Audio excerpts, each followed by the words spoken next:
विश्व हिंदी परिषद के महासचिव डॉक्टर विपिन कुमार जी से अनुरोध करूंगा कि हमारे सभी गणमान्य अतिथियों का स्वागत करें। तत्पश्चात मंच पे उपस्थित आज के कार्यक्रम के अध्यक्ष राष्ट्रीय स्वयंसेवक संघ के वरिष्ठ प्रचारक श्री रवि कुमार अय्यर जी, आप विश्व हिंदी परिषद के कार्यक्रमों में काफ़ी रुचि लेते हैं। हिंदी का प्रचार प्रसार कैसे हो, क्योंकि आप दक्षिण भारत के होते हुए आप संघ के प्रचारक के रूप में अपना जीवन समर्पित किया और हिंदी राष्ट्रभाषा के रूप में कैसे बढ़े, कैसे पल्लवित हो, कैसे पुष्पित हो, हिंदी विश्व भाषा कैसे बने, इस पर आपका काफ़ी सोच रहता है, काफ़ी विचार रहता है और हमेशा आपका मार्गदर्शन मिलता रहता है। आज आप हमारे बीच मौजूद हैं, आपका बहुत बहुत स्वागत है। आज के कार्यक्रम के मुख्य अतिथि रामकृष्ण मिशन आश्रम के सचिव स्वामी सर्वलोकानंद जी महाराज हमारे बीच उपस्थित हैं। आपका बहुत बहुत स्वागत है। आप पहले भी विश्व हिंदी परिषद के कार्यक्रमों को सुशोभित कर चुके हैं।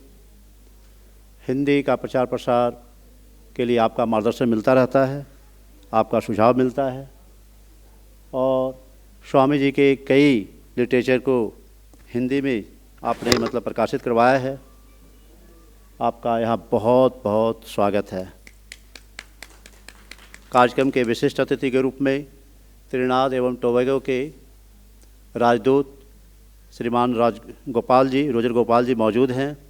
पहले भी आप 2023 के कार्यक्रम में को सुशोभित कर चुके हैं। आपका इस मंच पे बहुत बहुत स्वागत है। विशिष्ट अतिथि के रूप में मौजूद दिल्ली विश्वविद्यालय के डीन श्रीमान बलराम पानी जी, अभी चर्चा चल रही थी, बात हो रही थी, आपने कहा कि मैं तो हिंदी भाषी नहीं हूँ, लेकिन आप जब भी उद्बोधन देते हैं तो हिंदी में ही देते हैं। ये एक राष्ट्रभाषा का सम्मान है, राजभाषा का सम्मान है। आपका बहुत बहुत स्वागत है। संघ के सक्रिय स्वयंसेवक श्री सुदर्शन जी, आप हमारे आमंत्रण पे यहाँ मौजूद हैं। आज आपके उद्बोधन को सुनने का मौका मिलेगा। आपका बहुत बहुत स्वागत है। मंच पे उपस्थित विश्व हिंदी परिषद के उपाध्यक्ष श्रीमान डी.पी. मिश्र जी, कार्यक्रम की संयोजिका प्रोफेसर संध्या बादशाहन जी, सह संयोजक professor Pradeep Kumar ji, professor doctor Ved Prakash ji और इस सभागार में देश विदेश से आए हुए प्रतिभागीगण, आप में से अलग अलग विश्वविद्यालयों से, अलग अलग राज्यों से यहाँ पे मौजूद हैं। हिंदी प्रेमी हैं, साहित्यकार, पत्रकार, लेखक, आप सभी का बहुत स्वागत है। क्योंकि मुझे मालूम है कि आप अलग अलग राज्यों से आए हैं, बहुत दूर से आए और इस अंतर्राष्ट्रीय सम्मेलन को सफल बनाने में आपकी महती भूमिका है। कल यहाँ पे मंच पे या सभागार में मौजूद हैं पूर्व सांसद, प्रख्यात कवि श्री ओमपाल सिंह निडर जी। कल हम सब लोग इनके काव्य पाठ का आनंद लिया। तो मुख्य रूप से मैं यहाँ पे कहना चाहूँगा कि इस सम्मेलन का बहुत ही व्यापक उद्देश्य है। एक शैक्षणिक गतिविधि नहीं है। हमारा देश कैसे सशक्त हो, हमारा समाज कैसे सशक्त हो, हिंदी कैसे विश्व भाषा के रूप में स्थापित हो, इसको लेकर के विश्व हिंदी परिषद लगातार काम करते रहती है। संस्थाओं के साथ, सरकार के साथ संवाद बिठाना, सामंजस्य स्थापित करना, उनके साथ समन्वय करना और उसके समन्वय करते हुए हिंदी भाषा को विश्व भाषा के रूप में स्थापित करने के लिए विश्व हिंदी परिषद हमेशा प्रयासरत रहती है। क्योंकि आज यहाँ पे बहुत विश्व हिंदी परिषद के बहुत पदाधिकारीगण भी मौजूद हैं। मैं उनका नाम भी लेना चाहूँगा। महाराष्ट्र से डॉक्टर पुरुषोत्तम कुंदे जी मौजूद हैं। मध्य प्रदेश से श्री विजय पाटिल जी हैं और सीताराम आठिया जी हैं। श्री नंदकिशोर शाह जी हैं। ऐसे कई पदाधिकारीगण मौजूद हैं जिनका पूरे वर्ष भर काफ़ी मेहनत करते हैं, कैसे संगठन को और ज़्यादा ताकत मिले, कैसे हिंदी की गतिविधियां बढ़े। और इस सम्मेलन में खास करके मैं दिल्ली विश्वविद्यालय के शिक्षकों का भी आभारी हूं, क्योंकि उन्होंने इसका काफ़ी सहयोग किया है, सब सम्मेलन को सफल बने इस पे काफ़ी उनका सहयोग रहा है। प्रोफेसर ममता जी का, प्रोफेसर शशि रानी जी का, प्रोफेसर तिप्ता शर्मा जी का, प्रोफेसर योजना कालिया जी का और दिल्ली आश्रम के प्रतिनिधि, अरविंदो आश्रम के प्रतिनिधि, जो ये कार्यक्रम श्री अरविंद को लेकर समर्पित किया गया है, डॉक्टर अपर्णा राय जी का मैं स्वागत करता हूँ। आप में से हर एक लोग इस परिषद के लिए बहुत महत्वपूर्ण है। जैसा कि मैंने कल कहा था कि ये कोई साधारण सम्मेलन नहीं है। यहाँ पर जितने भी लोग मौजूद हैं सब असाधारण हैं, सब अपने आप में संस्था है। तो आप सब लोगों को मैं जितना साधुवाद दूं, जितना स्वागत करूं, कम होगा, क्योंकि आपकी काफ़ी इस सम्मेलन को सफल बनाने में आपकी काफ़ी महती भूमिका है।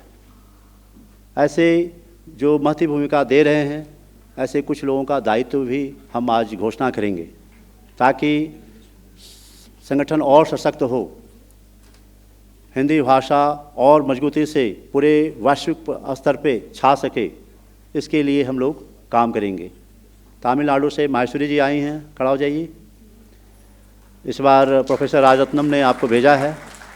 तो ऐसे अलग अलग प्रदेशों से, अलग अलग राज्यों से, अलग अलग विश्वविद्यालयों से लोग यहाँ मौजूद हैं और आज सम्मेलन के दूसरे दिन आपका मैं स्वागत कर रहा हूँ। मुझे काफ़ी खुशी हो रही है कि आप सब लोगों ने इस सम्मेलन को सफल बनाने में काफ़ी महत्वपूर्ण भूमिका निभाई है, क्योंकि आप सब लोगों को मालूम है कि परिषद पूरे वर्ष भर गतिविधियां करता है। जैसे अंतर्राष्ट्रीय सम्मेलन, 2 अंतर्राष्ट्रीय सम्मेलन देश में और 2 विदेश में, है ना। ऐसे कई राष्ट्रीय सम्मेलन और क्षेत्रीय सम्मेलन भी करते रहती है। अब की बार जो अंतर्राष्ट्रीय सम्मेलन जो किया जाएगा वो बच्चन जी को, श्री हरिवंश राय बच्चन जी को समर्पित किया गया है ना। उसके अलावे आज से 4 महीने या 5 महीने बाद हम लोग सिंगापुर में सम्मेलन करेंगे। अभी इस साल 3 सम्मेलन विदेश में हुए। जैसा कि भाई साहब को मालूम है, श्रीमान रवि अय्यर जी का, वो उन्होंने काफ़ी मार्गदर्शन भी किया। बीच में मैं कंबोडिया में सम्मेलन हुआ, ये थाईलैंड में सम्मेलन हुआ, उसके पहले वियतनाम में सम्मेलन हुआ। ऐसे अलग अलग देशों में सम्मेलन होता है। जब आप बाहर जाते हैं तो आपको पता चलता है कि हमारी संस्कृति जो है कितनी महान है, कितनी ताकतवर है। लोग बहुत आशा भरी निगाहों से देख रहे हैं भारत की ओर। जब वहाँ गया ये थाईलैंड में, तो वहाँ के राजदूत नागेश जी ने बताया कि यहाँ पे हिंदी लोग सीखना चाहते हैं, भारतीय संस्कृति को समझना चाहते हैं।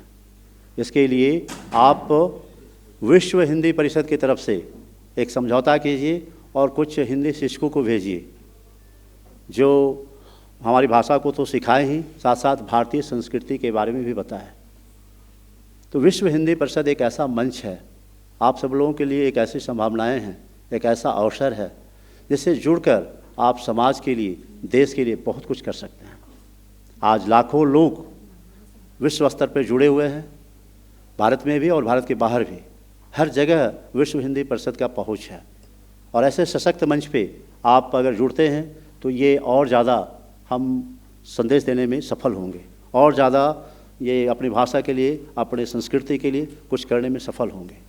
इसलिए मैं आप सब लोगों से अनुरोध करता हूँ कि आप हार्दिक रूप से विश्व हिंदी परिषद से जुड़ें और इसकी गतिविधियों को ताकत प्रदान करें। सम्मेलन के माध्यम से लोगों को प्रेरणा मिलती है, लोगों को उत्साह बढ़ता है। इस सम्मेलन में लोगों को सम्मान दिया जाता है ताकि प्रेरित होकर के वो समाज के लिए और कुछ कर सकें।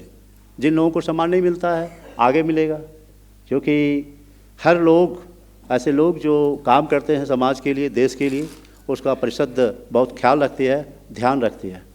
तो आप सब लोग एकजुट होकर कैसे हिंदी भाषा को ताकत दिया जा सके, कैसे भारतीय संस्कृति को ताकत दिया जा सके, क्योंकि अब समय आ गया है हम सब लोगों को आगे बढ़ने का, मजबूती से काम करने का। क्योंकि पूरी दुनिया, मैं चूँकि उस बात को, उस भाव को पूरे शब्दों में जाहिर नहीं कर सकता कि कितनी छटपटाहट है, कितनी बेचैनी है। लोग भारत को बहुत अपनाना चाहते हैं, जानना चाहते हैं, और ये अवसर है कि हम लोग कुछ कर सकें, चूँकि भारत ये विश्व गुरु बनने की ओर अक्सर है। जब हम लोग कुछ करेंगे तो और ज़्यादा मजबूती से ये संदेश देश और दुनिया में जाएगा। इसलिए आप सब लोगों से अनुरोध है कि विश्व हिंदी परिषद की गतिविधियों में बढ़ चढ़ कर हिस्सा लें, अपना सहयोग दें और ज़्यादा से ज़्यादा बड़ा परिवार बनाएं, ताकि बहुत कुछ किया जा सके। अभी इस देश से पूरी दुनिया को बहुत आशा है। आज हम सब लोगों को गर्व है, फ़ख्र है कि माननीय प्रधानमंत्री जी के प्रयास से आज पूरी दुनिया विश्व योग दिवस के रूप में 21 जून को मनाती है। आज हमारी संस्कृति को पूरी दुनिया स्वीकार कर रही है, पूरी दुनिया सम्मान दे रही है। तो जब हम सम्मान देंगे तो पूरी दुनिया सम्मान देगी, जब हम स्वीकार करेंगे तो पूरी दुनिया स्वीकार करेगी। तो ऐसे प्रयास है, आप सब लोग इस पर पूरा सहयोग दें। साथ साथ मैं दिनकर जी की उस पंक्तियों को दोहराना चाहूँगा, वह प्रदीप जो दिख रहा है झिलमिल दूर नहीं है, थक कर बैठ गए क्या भाई मंजिल, आवाज़ तेज से आना चाहिए, थक कर बैठ गए क्या भाई मंजिल दूर नहीं है। तो भारत तो विश्व गुरु जल्दी ही बनेगा, विश्व गुरु बनने की राह पे है। हम सब लोग को मजबूती से काम करना है, हम सब लोगों को ताकत देना है, ताकि भारतीय संस्कृति और भारतीय भाषा को बहुत मजबूती मिल सके। और मंच पे जितने भी लोग मौजूद हैं, इनका काफ़ी बड़ा योगदान है इस भारतीय संस्कृति को, भारतीय भाषा को ताकत देने में काफ़ी अहमियत है। आप सब लोगों का बहुत बहुत स्वागत, बहुत बहुत साधुवाद, धन्यवाद, नमस्कार।